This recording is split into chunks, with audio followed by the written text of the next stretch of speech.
नाज़रीन किराम, एक बड़ी खबर सामने आ रही है कि पाकिस्तान से एक मर्तबा फिर पाकिस्तानियों पर मुश्तमिल एक और बड़ा वफद इसराइल गया है और इसराइल के सदर इसहाक हरजोग से मुलाकात की है। जी हाँ नाज़रीन किराम, ये खबर सामने आ रही है। ये मिस्टर एक्स और मिस्टर वाई लोगों को धमकियां देते हैं, वापस धमकियां दो इनको। निजाम और किस तरह की बातें हो रही हैं। इंडिया 75 साल बाद G20 जो है उसको होस्ट कर रहा है और हम 75 साल इस बात में गुजार दिए हैं कि आर्मी चीफ किन्ने लाना तो किन्ने नहीं लाना। इमरान खान ने सर धड़ की बाजी लगा दी है और पिन पॉइंट कर दिया है कि मेरे मुखालिफिन असल में ये हैं। ने अपने सपोर्टर्स को ये कहा कि तुम्हें धमकियों की कॉलें आती हैं, तो जिसको धमकियों की कॉलें आती हैं वो आगे से वैसे ही धमकी लगाए, जो वो कह रहे हैं तुम लोग भी उनके साथ वही कुछ करो। फ्लड्स वैसे आए हुए हैं, डॉलर वैसे ऊपर चढ़ रहा है, लेकिन कोई किसी को परवाह नहीं है। अब इंडिया जब G20 को बिठाएगा तो जाहिर बात है किस चीज की बात करेगा, जिसमें जैसे ये एक कलेक्टिव वो आइडिया लेके चल रहे हैं। और ये एक मैं बात बताऊं आपको, दिस इज वेयर कि इंडिया वो जैसे कहते हैं ना एक जंप लेगा। नमस्कार दोस्तों, स्वागत है आप लोग का हिंदुस्तानी स्पेशल की एक और नए वीडियो में। दोस्तों एक बहुत बड़ी खबर आ रही है कि जो पाकिस्तान का एक डेलीगेशन है वो इजराइल पहुंच चुका है और ऐसा बताया जा रहा है कि एक बार फिर से भीख मांगने के लिए पाकिस्तान का जो डेलीगेशन है वो इजराइल गया है।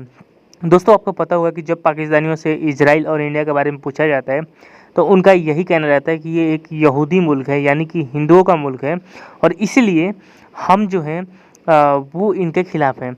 आपको पता होगा कि जो पाकिस्तानी हैं वो इजराइल के खिलाफ़ कितना ट्रेंड चलाते हैं और लगातार इजराइल को गालियाँ देते रहते हैं, लेकिन जब आज उनको पैसे की ज़रूरत पड़ी तो वो इजराइल जो है वो पहुंच चुके हैं। दोस्तों जब से शहबाज शरीफ आए हैं उन्होंने वही हरकत की है जो उनके पहले इमरान खान कर चुके थे, यानी कि इमरान खान भी रोज़ कटोरा लेके घूमते रहते थे और आज शहबाज शरीफ का भी यही हाल है। आपको पता होगा वो अभी OIC की मीटिंग में थे और वहाँ पे उन्होंने ये कहा पूरी दुनिया से कि प्लीज़ हमारी मदद करें क्योंकि हमारे यहाँ फ्लड आया है और हमारे पास पैसे नहीं हैं। और उसके बाद वो लंदन पहुँच गए, उसके पहले वो सऊदी अरब पहुँचे थे और अब उनका एक डेलीगेशन जो है वो इजराइल पहुँच चुका है। दोस्तों ये दिखाता है कि पाकिस्तान की स्थिति क्या है। तो चलिए पहले वीडियो में आगे बढ़ते हैं, देखते हैं पाकिस्तानी मीडिया इस पे और क्या बात कर रही है। सामने यरूशलेम पोस्ट की ये रिपोर्ट मौजूद है जिसके अंदर ये लिखा गया है कि Pakistan Indonesia delegations in Israel for secret talks report, और ये बाकायदा रिपोर्ट जो है ये मंडे को पब्लिश हुई है। इस यरूशलेम पोस्ट की रिपोर्ट में कहा गया है कि diplomatic delegations from Pakistan and Indonesia are both in Israel for secret visit this week, Israel based I24 news reported on Monday. ये बाकायदा रिपोर्ट हुआ है इसराइल के मशहूर अखबार यरूशलेम पोस्ट के अंदर। नसीम अशरफ है, इसके बारे में लिखा गया है कि ये फॉर्मर मिनिस्टर ऑफ स्टेट था इन former prime minister Imran Khan government, कि ये इमरान खान की हुकूमत में ये फॉर्मर मिनिस्टर था जो कि इस वफद को लीड कर रहा था। हालांकि ये सरासर मिसलीडिंग है, ये सरासर झूठी बात है।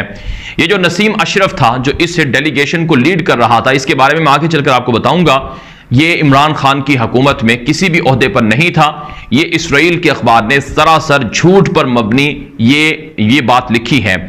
बल्कि पिछले 5 महीनों से जब से शहबाज शरीफ की PDM की हुकूमत है जिसमें मौलाना फजल रहमान, आसिफ जरदारी और बाकी लोग हैं, ये दूसरी मर्तबा एलानिया पाकिस्तान से एक वफद इसराइल गया है और बाकायदा इसने अपने दौरे को ऑन भी किया है।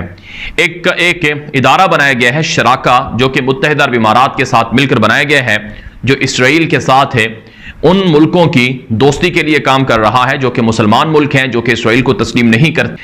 अब नाज़रीन किराम, इसराइल एक इब्राहिम अक्कार्ड के नाम से एक मुहिम चला रहा है कि इत्तिफाकियात इब्राहिम के ज़रिए से मुसलमान मुल्कों को यहूदियों से यानी इसराइल से ताल्लुकात कायम करने चाहिए। लेकिन जो मुसलमान हैं वो इसराइल के बारे में एक नज़रिया रखते हैं और उनका यकीदा है कि इसराइल एक गैर कानूनी रियासत है जिसने फ़लस्तीनियों की ज़मीन पर कब्ज़ा करके अपनी रियासत बनाई है और इस वक्त भी रोज़ाना फ़लस्तीनियों पर हमले होते हैं, फ़लस्तीनियों पर जुल्म होता है और फ़लस्तीनियों की ज़मीनों पर कब्ज़े होते हैं।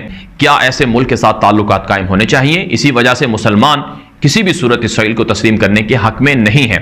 लेकिन बहरहाल 4 अरब मुल्क हैं जो इसराइल को तस्लीम कर चुके हैं, जिनमें मुत्तहिदा अरब इमारात है, बहरीन है, मराकेश है, सूडान है, और इसी तरह से इसराइल सीक्रेट राब्ते सऊदी अरब से भी शुरू कर चुका है।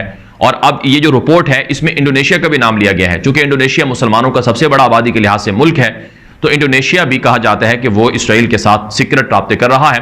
इस मकसद के लिए पाकिस्तान को इमरान खान के दौर में बड़ा प्रेशराइज किया गया। डोनाल्ड ट्रंप ने बाकायदा वाशिंगटन बुलाया और यह कहा कि इमरान खान अगर तुम इसराइल को तस्लीम कर लेते हो तो बदले में पाकिस्तान के सारे कर्जे माफ कर दिए जाएंगे। और जो मामलात हैं अब वो एक नई सूरत हाल इख्तियार कर चुके हैं। इस वीडियो के अंदर हमने बात करनी है कि इमरान खान ने यह खतरनाक जंग तो छेड़ दी है, अब आगे क्या होगा? क्या खान के सामने सरेंडर कर दिया जाएगा, या फिर आर्टिकल 6 लगाया जाएगा, नायल करवाया जाएगा, या फिर तरह तरह के मुकदमात चलाए जाएंगे? मिस्टर एक्स, मिस्टर वाई, तुम होते कौन हो हमें धमकियां देने वाले? अब ये धमकियां बर्दाश्त नहीं की जाएंगी, बल्कि जवाबी वार किया जाएगा और जवाबी जो है वो धमकियां दी जाएंगी।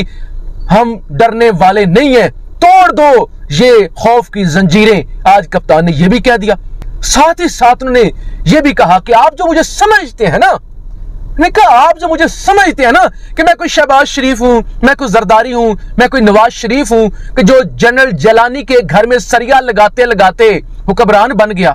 धमकियां दोगे तो वापस धमकियां देंगे, डराओगे तो हम तुम्हें वापस डराएंगे। यानी ये होता है आखिरी लेवल, एक खतरनाक लेवल, जब इंसान के अंदर का डर खत्म हो जाए, जब इंसान को यकीन हो जाए कि अगर अब मैं झुक गया, अब मैं डर गया तो मुझे दीवार से लगा दिया जाएगा। लिहाजा बेहतर यह है कि अपने दुश्मन पर, अपने मुखालिफ पर डबल ताकत से वार करो और उसको डरा दो।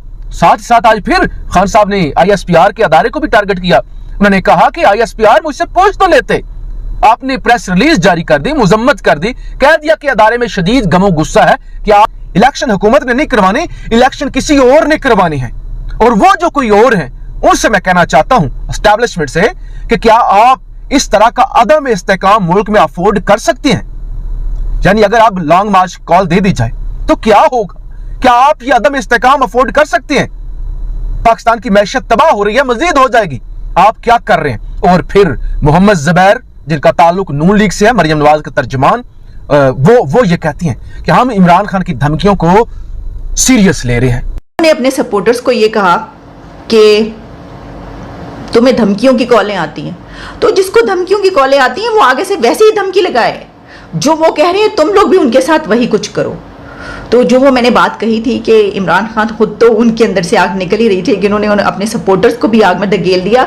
बहुत बड़ा जलसा था ये, बहुत बड़ी तादाद उनके सपोर्टर्स की मौजूद थी और सब नौजवान। तो अगर आप उनसे ये बात करते हैं तो उन्होंने ये करना शुरू कर दिया। तो जो शहबाज गिल हैं वो तो चीफ ऑफ स्टाफ थे आपके, इसके बावजूद उनके साथ ये कुछ हुआ। तो आप सोचेंगे जो आम लोग हैं यहाँ तक तो कोई पहुंचा ही नहीं, इससे बहुत दूर दूर तक पर चलते हैं।